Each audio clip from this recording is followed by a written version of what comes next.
On the next episode of Community Voices, Kingston City Councillors Paul Chaves and Don Amos join me to talk about their dedication to making our city and community better and stronger. All those things you was envisioning to advocate, how far you are on those, and what was the major one, if you want to highlight that you are seeing these are the issues and how you work out on those, and in my knocking on doors, and I hit as many doors as I could during the campaign last time.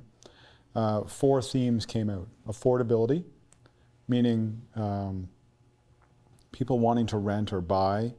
They find Kingston very expensive to live.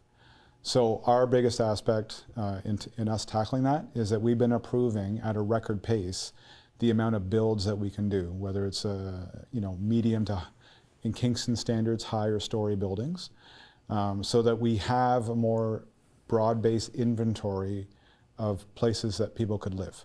What was the biggest and a difficult issue as the first year you faced? City is facing a lot of different issues. I'll be honest, one of the big reasons why I ran was I didn't see a lot of positive activity happening within the city. Not a lot of things started happening. Prime example, roads. Roads in very poor condition. I can't argue. When someone says the road's in bad shape, I can't argue that. And we've been spending more money and maintaining and repairing a lot more roads in the last 3 years than I think a number of different councils have in previous years. With this year being the highest, with a little extra bonus.